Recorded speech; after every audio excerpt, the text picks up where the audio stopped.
ಏನು ಇಬ್ರು ಅಂತಂದ್ರು ಭಾರಿ ಬಿಸಿನಾ? ನಾನು ಬಂದಾಗ್ಲಿಂದ ನೀವು ನನ್ನ ಕೈಗೆ ಸಿಕ್ಕಿಲ್ಲ. ಆ ಥರ ಏನಿಲ್ಲ, ಡೈಲಿ ಹೀಗೆ ನಾವಿಬ್ರು. ನಿನಗೆ ಗೊತ್ತಲ್ಲ ಆಫೀಸಲ್ಲಿ ಎಷ್ಟು ವರ್ಕ್ ಇರುತ್ತೆ ಅಂತ. ಅದು ಸರಿ, ಯಾಕೆ ನಿಮ್ಮ ಮನೆಯವ್ರಿಗೆ ನಮ್ಮ ಮನೆಗೆ ಬರೋಕ್ಕೆ ಇಷ್ಟ ಇಲ್ವಾ? ಆ ಥರ ಏನೂ ಇಲ್ಲ. ನೀವೆಲ್ಲ ಅವರನ್ನು ಹೇಗೆ ಮಾತಾಡಿಸ್ತೀರೋ ಅಂತ ಅನ್ಕೊಂಡು ಅಷ್ಟಾಗಿ ಅವ್ರು ಬರಕ್ಕೆ ಹೋಗಲ್ಲ ಅಷ್ಟೇ. ಅದರಲ್ಲೇನಿದೆ, ಇಷ್ಟೇ ಆದರೂ ಅವ್ರು ನಿನ್ನ ಗಂಡ, ಈ ಮನೆ ಗಳಿಯ, ಮಾತಾಡಿಸ್ತಾ ಇರೋಕ್ಕಾಗುತ್ತಾ? ಅಯ್ಯೋ, ಅದು ಒಂದು ದೊಡ್ಡ ವಿಷಯನಾ, ಬಿಡಿ. ಈ ಅತ್ತೆ ಒಬ್ರು ಮಧ್ಯದಲ್ಲಿ ಬಾಯಿ ಹಾಕೊಂಡು ಬಂದ್ಬಿಡ್ತಾರೆ. ಅಣ್ಣ ತಂಗಿ ಏನಾದರೂ ಮಾತಾಡ್ಕೋತಾರೆ. ಇವ್ರಿಗೇನು ಕಷ್ಟ?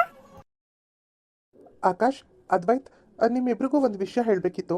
ಅದೇನಂದರೆ, ಅಂಜಲಿ ನಮ್ಮೂರಲ್ಲೇ ಒಂದು ಪ್ಲೇ ಹೋಮ್ ನಡೆಸಬೇಕು ಅಂತ ಅಂದ್ಕೊಂಡಿದ್ದಾಳೆ. ಅನ್ಕೊಳ್ಳೋದೇನು, ನಡೆಸ್ತಾಳೆ. ಅಲ್ಲ, ಇವಳು ಇಲ್ಲಿ ಪ್ಲೇ ಹೋಮ್ ನಡೆಸೋದ್ರೆ ಅವಳಿಗೆ ಅಲ್ಲಿಂದ ಬರೋದು ಹೋಗೋದು ಕಷ್ಟ ಆಗಲ್ವಾ?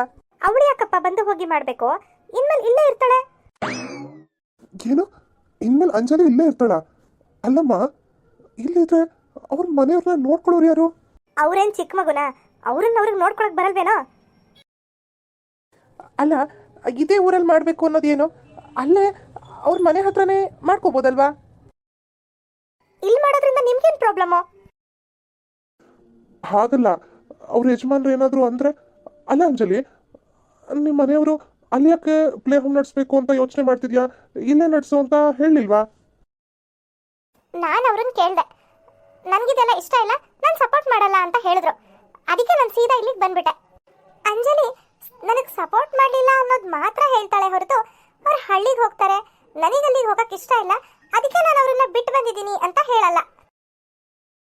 ಅಲ್ಲ ಅಂಜಲಿ, ಇಲ್ಲಿ ನೀನು ಪ್ಲೇ ಹೋಮ್ ಓಪನ್ ಮಾಡೋದ್ರಿಂದ ಅವ್ರಿಗೆ ಬೇಜಾರಾಗಲ್ವಾ ಹೇಳು? ಅದು ಅಲ್ಲದೆ ನೀವಿಬ್ಬರು ಪ್ರೀತಿಸಿ ಮದುವೆ ಆಗಿರೋದು. ಅವರು ಒಂದು ವಿಷಯಕ್ಕೆ ಸಪೋರ್ಟ್ ಮಾಡಲಿಲ್ಲ ಅಂತ ನೀನು ಇಲ್ಲೇ ಇದ್ಕೊಂಡು ಅವ್ರು ಇಷ್ಟಕ್ಕೆ ವಿರುದ್ಧವಾಗಿ ಪ್ಲೇ ಹೋಮ್ ನಡೆಸೋದು ಎಷ್ಟು ಮಟ್ಟಕ್ಕೆ ಸರಿ ಹೇಳು? ಹಾ ಕೇಳಿ, ಹಾಗೆ ಸರಿಯಾಗಿ ಕೇಳ್ತಾ ಇದ್ದೀರಾ ನೀವು. ಕೇಳಿ. ಅವ್ರು ಸಪೋರ್ಟ್ ಮಾಡಲಿಲ್ಲ ಅಂದ್ರೇನೋ, ನಾವು ಸಪೋರ್ಟ್ ಮಾಡಿದ್ರಾಯ್ತು. ಎಲ್ಲ ವಿಷಯಕ್ಕೂ ಗಂಡನ್ ಕೇಳಲೇಬೇಕು ಅನ್ನೋದೇನು ಇಲ್ವಲ್ಲ? ಏನಂದ್ರಿ ಅತ್ತೆ? ಎಲ್ಲ ವಿಷಯಕ್ಕೂ ಗಂಡನ ನೆಚ್ಕೊಂಡಿರಕ್ಕಾಗಲ್ಲ ಅಂದೆ. ಅಕ್ಕ ನೋಡಿ, ಅತ್ತೆ ಏನ್ ಹೇಳ್ತಾ ಇದ್ದಾರೆ ಅಂತ. ಇನ್ಮೇಲೆ ನಾವಿಬ್ರು ನಮ್ ಗಂಡಂದ್ರನ್ನ ನೆಚ್ಕೊಳ್ಳಂಗೆ ಇಲ್ಲ, ನಮ್ಗಿಷ್ಟ ಬಂದಂಗ್ ಮಾಡ್ಕೋಬಹುದು. ಹೌದಲ್ವಾ ಅಕ್ಷತಾ? ಅತ್ತೆನೇ ಪರ್ಮಿಷನ್ ಕೊಟ್ಮೇಲೆ ಇನ್ನೇನು? ನಾವ್ ಇಷ್ಟ ಬಂದಂಗ್ ಶಾಪಿಂಗ್ ಮಾಡೋಣ, ಇಷ್ಟ ಬಂದಂಗ್ ತವ್ರ ಮನೆಗೆ ಹೋಗೋಣ. ನಮಗೂ ಫ್ರೀಡಮ್ ಅನ್ನೋದು ಬೇಕಲ್ವಾ? ಅಯ್ಯಯ್ಯೋ, ಅಂಜಲಿಗೆ ಹೇಗಾದ್ರೂ ಮಾಡಿ ಇದೇ ಊರಲ್ಲಿ ಪ್ಲೇ ಹೋಮ್ ಓಪನ್ ಮಾಡಿಸ್ಬೇಕು ಅಂತ ಏನೇನೋ ಹೇಳ್ಬಿಟ್ಟೆ. ಇವರಿಬ್ರು ನೋಡಿದ್ರೆ ಈ ರೀತಿ ಮಾತಾಡ್ತಿದಾರಲ್ಲಪ್ಪ. ನೋಡ್ರಪ್ಪ, ಹೇಗೂ ಅಂಜಲಿ ಮದುವೆಗೆ ಅಂತ ನಾನು ಒಂದಿಷ್ಟು ಹಣನ ಕೂಡಿಟ್ಟಿದ್ದೆ. ಆದರೆ ಅವಳು ಯಾರನ್ನೋ ಇಷ್ಟಪಟ್ಟು ದೇವಸ್ಥಾನದಲ್ಲಿ ಸಿಂಪಲ್ ಆಗಿ ಮದುವೆ ಆದ್ಲು. ಈಗ ಅವಳು ಮದುವೆಗೆ ಅಂತ ಇಟ್ಟಿದ್ದ ದುಡ್ಡನ್ನೇ ಅವಳು ಪ್ಲೇ ಹೋಮಿಗೆ ಕೊಡೋಣ ಅಂತ ಯೋಚನೆ ಮಾಡಿದ್ದೀನಿ. ನೀವಿಬ್ರೇನಂತೀರಾ? ರೀ, ಇದರಲ್ಲಿ ಆಕಾಶ್ ಅದ್ವೈತ್ ಹೇಳೋದೇನಿದೆ? ಇಷ್ಟಕ್ಕೂ ನೀವು ಸಂಪಾದನೆ ಮಾಡಿರೋ ಹಣ ತಾನೇ ನಾವು ನಮ್ಮ ಮಗಳಿಗೆ ಕೊಡ್ತಾ ಇರೋದು. ನೀನು ಸ್ವಲ್ಪ ಸುಮ್ಮನೆ ಇರು ಸುಜಾತ. ನಿಮ್ಮ ಇಷ್ಟ. ಹೌದು, ನನಗೆ ಗೊತ್ತಿತ್ತು, ನಾನು ಅಪ್ಪ ಏನ್ ತೀರ್ಮಾನ ತಗೊಂಡ್ರು ನೀವು ಯಾವುದಕ್ಕೂ ಇಲ್ಲ ಅನ್ನಲ್ಲ ಅಂತ. ಆಲ್ ದ ಬೆಸ್ಟ್ ಕಡೆ ಅಂಜಲಿ. ಹೌದು, ನೀನೇನು ಅನ್ಕೊಂಡಿದ್ಯೋ ಅದಕ್ಕೆಲ್ಲ ಒಳ್ಳೇದಾಗ್ಲಿ. ಥ್ಯಾಂಕ್ಸ್ ಅಕ್ಕ. ಏನ್ ಯೋಚನೆ ಮಾಡ್ತಿದ್ದೀರಾ? ಅಕ್ಷತಾ, ನೀನ್ ಹೇಳ್ದೆ ಅಂಜಲಿ ಯಾರತ್ರನೋ ಗಂಡನ ಮನೆ ಬಿಟ್ಟು ತವ್ರ ಮನೆಗೆ ಬಂದಿದ್ದೀನಿ ಅಂತ ಮಾತಾಡಿದ್ಲು ಅಂತ. ನನಗೇನು ಅದು ನಿಜ ಅಂತ ಅನ್ನಿಸ್ತಾ ಇಲ್ಲ. ಯಾಕಂದ್ರೆ ಅವಳು ಗಂಡ ಅವಳಿಗೆ ಸಪೋರ್ಟ್ ಮಾಡಲಿಲ್ಲ ಅಂತಾನೆ ಅವಳು ಇಲ್ಲಿಗೆ ಬಂದಿರೋದು ಅಂತ ಅವಳೇ ಒಪ್ಕೊಂಡ್ಲಲ್ವಾ? ಏನು ಅಂತ ಸರಿಯಾಗಿ ಗೊತ್ತಿಲ್ಲ ಅಕ್ಕ, ಆದ್ರೆ ಅವಳು ಮಾತಾಡ್ತಿರೋದನ್ನ ನಾನು ಕ್ಲಿಯರ್ ಆಗಿ ಕೇಳಿಸ್ಕೊಂಡಿದ್ದೀನಿ. ನೀವಿಬ್ರು ಏನ್ ಮಾಡ್ತಿದ್ದೀರಾ ಇಲ್ಲಿ? ನನಗೆ ಕೆಲಸ ಇದೆ. ರೀ, ನಾನು ಅಕ್ಷತಾ ಇಬ್ರು ಈ ರೂಮ್ ಕ್ಲೀನ್ ಮಾಡೋಣ ಅಂತ ಬಂದ್ವಿ. ಕ್ಲೀನ್ ಮಾಡೋದ್ ಬಿಟ್ಟು ಇಬ್ರು ಹರಟೆ ಹೊಡಿತಾ ನಿಂತಿದ್ದೀರಾ ಅಲ್ವಾ? ನಾವಿಬ್ರು ಏನ್ ಮಾತಾಡ್ಕೊಳ್ತಿದ್ವಿ ಅಂದ್ರೆ, ಅಂಜಲಿ ಈಗ ಆ ಚಿಕ್ಕ ರೂಮಲ್ಲಿ ಸಿಂಗಲ್ ಕಾಟ್ ಮೇಲೆ ಮಲ್ಕೋತಾಳೆ. ಆದ್ರೆ ನಾಳೆ ಅವಳು ಗಂಡ ಬಂದಾಗ ನಾವು ಈ ರೂಮ್ನ ಬಿಟ್ಕೊಡ್ಬೇಕಾಗತ್ತಲ್ವಾ? ಈ ರೂಮಲ್ಲಿ ಒಂದ್ ಕಾಟು ಇಲ್ಲ. ಅದಕ್ಕೆ ನಾವಿಬ್ರು ಏನ್ ಯೋಚನೆ ಮಾಡ್ತಿದೀವಿ ಅಂದ್ರೆ, ಈಗ ಅವಳಿದಾಳಲ್ಲ ಆ ರೂಮಲ್ಲಿ ಇಲ್ಲಿರೋ ಕಂಪ್ಯೂಟರ್, ಟೇಬಲ್ ಅದನ್ನೆಲ್ಲ ಅಲ್ಲಿಗೆ ಶಿಫ್ಟ್ ಮಾಡಿ ಇಲ್ಲೊಂದು ಡಬಲ್ ಕಾಟ್ ಹಾಕ್ಬಿಡೋಣ ಅಂತ. ಏನೂ ಬೇಕಾಗಿಲ್ಲ, ಈ ರೂಮಲ್ಲಿರೋ ಥಿಂಗ್ಸ್ ಎಲ್ಲ ಇಲ್ಲೇ ಇರಲಿ. ನನಗೆ ಇಲ್ಲಿ ಗಾಳಿ ಬೆಳಕು ಎಲ್ಲ ಚೆನ್ನಾಗಿದೆ. ನನಗೆ ವರ್ಕ್ ಮಾಡೋಕ್ಕೆ ಕಂಫರ್ಟಬಲ್ ಆಗಿದೆ. ಆದ್ರೆ ಅವಳ ಗಂಡ ಬಂದಾಗ ಅವಳ ಗಂಡ ಉಳ್ಕೊಳಕ್ ಒಂದು ರೂಮ್ ಬೇಕಲ್ಲ. ಬಂದಾಗ ನೋಡ್ಕೊಳ್ಳೋಣ ಬಿಡು. ಈಗ ಅದ್ರ ಬಗ್ಗೆ ಯಾಕೆ ಯೋಚನೆ? ಸರಿ ರೀ. ಯಾಕಕ್ಕ ಈ ರೀತಿ ಹೇಳಿದ್ರೆ? ಯಾಕೆ ಹೇಳಿದೆ ಅಂದ್ರೆ ಅವಳು ಲವ್ ಮ್ಯಾರೇಜ್ ಆಗಿರೋದ್ರಿಂದ ಇವರಿಗೆಲ್ಲ ಅವಳ ಮೇಲೆ ಸ್ವಲ್ಪ ಡೌಟ್ ಬಂದಿದೆ. ನಿನ್ನ ಗಂಡ ಯಾಕೆ ಬರಲಿಲ್ಲ, ಅವ್ರು ಯಾಕೆ ನಿಮಗೆ ಸಪೋರ್ಟ್ ಮಾಡ್ತಿಲ್ಲ ಅಂತೆಲ್ಲ ಕ್ವೆಶನ್ ಹಾಕ್ತಿದ್ದಾರೆ ಅಂದಮೇಲೆ ನಾಳೆ ಇಷ್ಟು ದಿನ ಆದರೂ ನಿನ್ನ ಗಂಡ ಯಾಕೆ ನೋಡಕ್ಕೆ ಬರಲಿಲ್ಲ ನಿನ್ನ ಅಂತಾನು ಕ್ವೆಶನ್ ಮಾಡ್ತಾರೆ. ಅದರಿಂದ ಸತ್ಯ ಏನು ಅನ್ನೋದನ್ನ ತಿಳ್ಕೊಬೋದು ಅಕ್ಷತಾ. ಆಶಾ, ಅಂಜಲಿ ಏನಾದರೂ ಈ ರೂಮ್ ನನಗೆ ಬೇಕು ಅಂತ ಕೇಳಿದ್ಲಾ? ಇಲ್ಲ ಭಾವ, ಅಂಜಲಿ ಏನು ಕೇಳಲಿಲ್ಲ. ನಾಳೆ ಅವಳು ಗಂಡ ಬಂದ್ರು ಅಂತ ಇಟ್ಕೊಳ್ಳಿ, ಆಗ ಅತ್ತೆ ಮಾವ ನಿಮ್ಮಿಬ್ಬರಿಗೂ ಅಷ್ಟು ಗೊತ್ತಾಗ್ಲಿಲ್ವಾ ಅಂತ ನಮಗೆ ಬೈತಾರಲ್ವಾ. ಅದಕ್ಕೆ ಮುಂಚೆನೆ ಯಾವ ರೂಮಲ್ಲಿ ಏನು ಅಂತ ಪ್ರೀ ಪ್ಲಾನ್ ಹಾಕೊಂಡಿದ್ರೆ ಒಳ್ಳೇದಲ್ವಾ ಅಂತ ಕೇಳಿದ್ವಿ ಅಷ್ಟೇ. ಸರಿ ನಾನೀಗ ವರ್ಕ್ ಮಾಡಬೇಕು, ನೀವಿಬ್ರು ಹೋಗಿ.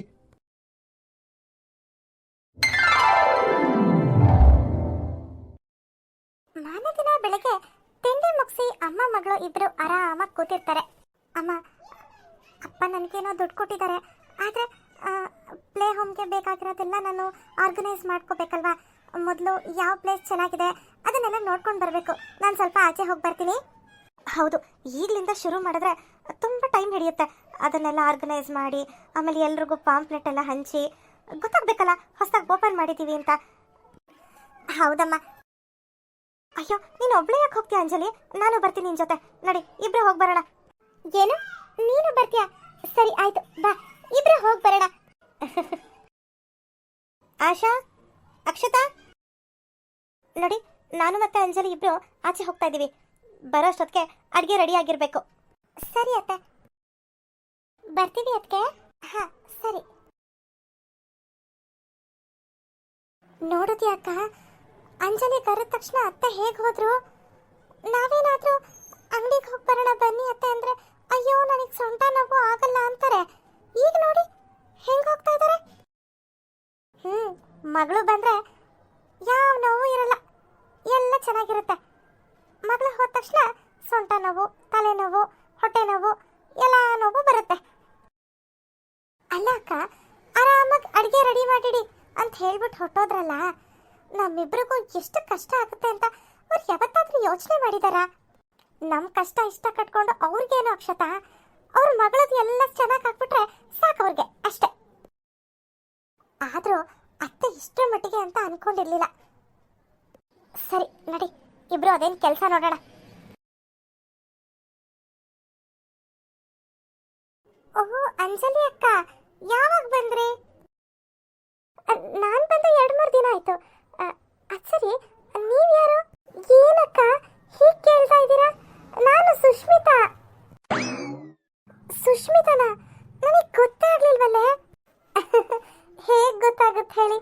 ನೀವು ನನ್ನನ್ನು ನೋಡಿದಾಗ ನಾನು ಇನ್ನೂ ಸಣ್ಣವಳಿದ್ದೆ, ಈಗ ಎಷ್ಟು ಎತ್ತರಕ್ಕೆ ಬೆಳೆದಿದ್ದೀನಿ ನೋಡಿ. ಬರೀ ಉದ್ದದಕ್ಕೇನು ಅಡ್ಡಾಡಕ್ಕೂ ಬೆಳೆದಿದ್ಯಾ ಬಿಡು. ಸರಿ ಅಕ್ಕ, ನಾನಿನ್ ಬರ್ತೀನಿ. ಸರಿ.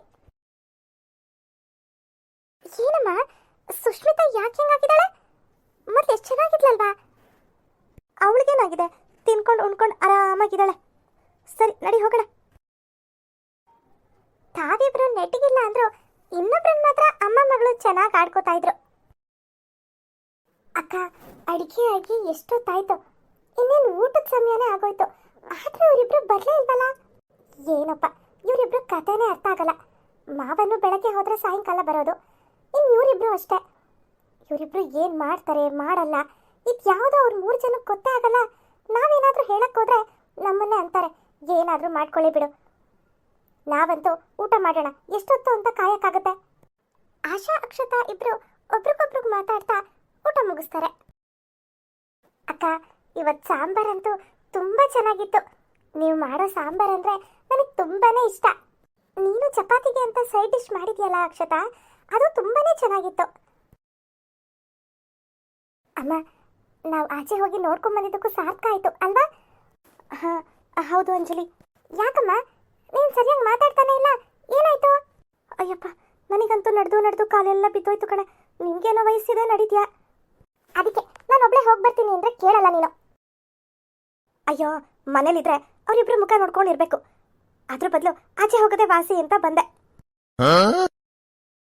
ಅಷ್ಟೊತ್ತಿಗೆ ಅಕ್ಷತಾ ತನ್ನ ಅತ್ತೆ ನಾದ್ನಿ ಇಬ್ರಿಗೂ ಊಟ ತಗೊಂಡು ಅಲ್ಲಿಗೆ ಬರ್ತಾಳೆ. ಅಕ್ಷತಾ, ಕೊಡಮ್ಮ, ತುಂಬಾ ಹೊಟ್ಟೆ ಹಸಿತಾ ಇದೆ, ನಾನೇ ಕೇಳೋಣ ಅಂತ ಅನ್ಕೊಂಡಿದ್ದೆ, ಅಷ್ಟರಲ್ಲಿ ನೀನೇ ತಗೊಂಡ್ ಬಂದೆ, ಕೊಡು ಕೊಡು. ಥ್ಯಾಂಕ್ಸ್ ಅದಕ್ಕೆ. ಇಬ್ರು ನಿಧಾನಕ್ಕೆ ಊಟ ಮಾಡಿ, ಬಿಸಿಲಲ್ಲೆಲ್ಲ ಸುತ್ಕೊಂಡು ಬಂದಿರ್ತೀರಾ. ಅದಕ್ಕೆ ನಿಮ್ದು ಊಟ ಆಯ್ತಾ? ಹಾ ಆಯ್ತು ಅಂಜಲಿ, ನಾನು ಆಶಾ ಅಕ್ಕ ಈಗೊಂದು ಸ್ವಲ್ಪ ಹೊತ್ತಿಗೆ ಮುಂಚೆ ಮಾಡಿದ್ವಿ. ಸರಿ ಕಣ್ರಮ್ಮ, ಹೋಗಿ ಸ್ವಲ್ಪ ಹೊತ್ತು ರೆಸ್ಟ್ ಮಾಡಿ, ಪಾಪ ಬೆಳಗಿಂದ ಒಂದೇ ಸಮ ಕೆಲಸನೇ ಆಗಿರುತ್ತೆ ನಿಮಗೆ.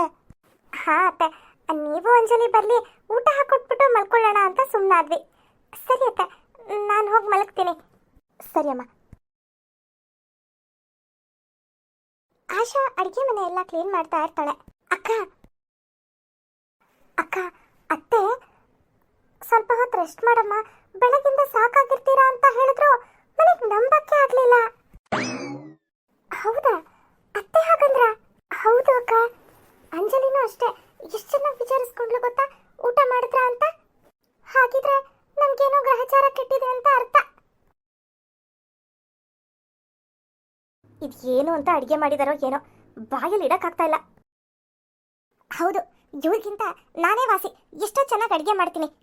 ನಿನ್ ಸೊಸೆಯರು ಬರೀ ಅಲಂಕಾರ ಮಾಡ್ಕೊಂಡು ಓಡಾಡಕ್ ಲಾಯಕ್ಕು ಅಷ್ಟೇ, ಇನ್ನೇನಕ್ಕೂ ಇಲ್ಲ. ಅಕ್ಷತಾ, ಅವರಿಬ್ರಿಗೂ ನೀರು ಕೊಟ್ಟಿಲ್ಲ ಅಲ್ವಾ ನೀನು? ಇಲ್ಲ ಅಕ್ಕ. ಹಾ, ನಮ್ಮಿಬ್ಬರನ್ನು ಕೇರ್ ಮಾಡ್ತಿದ್ದಾರೆ ಅಂದ್ರೆ ಹಿಂದ್ಗಡೆ ಏನೋ ಬೇರೆ ವಿಷಯನೇ ಇದೆ ಅಂತ ಅರ್ಥ. ನಡಿ, ನಾವಿಬ್ರು ನೀರು ಕೊಡೋ ನೆಪದಲ್ಲಿ ಅದೇನ್ ಮಾತಾಡ್ತಿದ್ದಾರೆ ಅಂತ ಕೇಳಿಸ್ಕೊಳ್ಳೋಣ. ಮನೆ ಕೆಲಸ ಮಾಡೋದ್ ಬಿಟ್ಟು ತಿರುಗಿ ಬಾಕಿ ಕೆಲಸ ಅಂತದ್ದು ಏನಿರುತ್ತೆ? ಮಾಡೋ ಕೆಲಸನೂ ನೆಟ್ಟಗೆ ಮಾಡಕ್ ಬರಲ್ಲ. ಇದೇನು ಸಾಂಬಾರ ಏನಿದು? ಯಪ್ಪ, ಈ ಥರ ಸಾಂಬಾರು ನನ್ನ ಜೀವನದಲ್ಲೇ ತಿಂದಿರಲಿಲ್ಲ. ಅದು ಹಾಳಾಗೋಗ್ಲಿ, ಚಪಾತಿ ನೋಡಮ್ಮ ಸರಿಯಾಗಿ ಬೇಯಿಸೇ ಇಲ್ಲ. ಚಪಾತಿಗೆ ಸೈಡ್ ಡಿಶ್ ಬೇರೆ ಮಾಡಿದ್ದಾರೆ. ಯಪ್ಪ, ಎಲ್ಲ ಹಂಗಂಗೆ ಬಾಯಿಗೆ ಸಿಗ್ತಿದೆ, ಒಂದು ಬೆಂದೇ ಇಲ್ಲ. ಅಷ್ಟೊತ್ತಿಗೆ ಆಶಾ ಅಕ್ಷತಾ ಇಬ್ರು ನೀರಿನ ಲೋಟ ಹಿಡ್ಕೊಂಡು ಬರ್ತಾರೆ. ಆಶಾ, ಅಕ್ಷತಾ, ನೀವಿಬ್ರು ಮಲ್ಕೊಳ್ಳಿಲ್ವಾ? ಇಲ್ಲ, ಅದು ನಿಮ್ಮಿಬ್ರಿಗೂ ನೀರು ಕೊಟ್ಟಿರ್ಲಿಲ್ವಲ್ಲ, ಅದಕ್ಕೆ ತಗೊಂಡು ಬಂದ್ವಿ. ಅಯ್ಯೋ, ನಿಮ್ಗೆ ಯಾಕೆ ತೊಂದರೆ, ನಾವೇ ಊಟ ಆದ್ಮೇಲೆ ನೀರು ಕುಡಿತಿದ್ವಿ. ಸರಿ, ಅಲ್ಲಿಟ್ಬಿಟ್ಟು ನೀವಿಬ್ರು ಹೋಗಿ ರೆಸ್ಟ್ ಮಾಡಿ.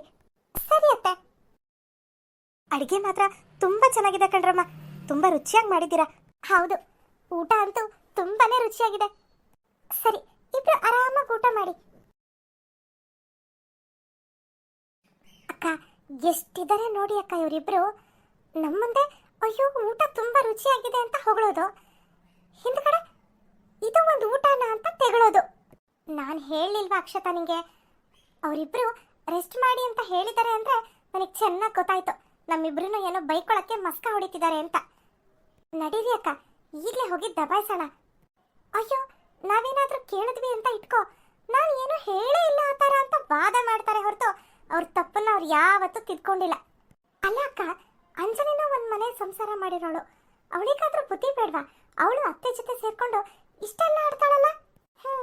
ಗಾದೆನೇ ಇಲ್ವಾ, ತಾಯಿಯಂತೆ ಮಗಳು ನೂಲಿನಂತೆ ಸೀರೆ ಅಂತ. ಅಷ್ಟೇ ಇವ್ರದೆಲ್ಲ.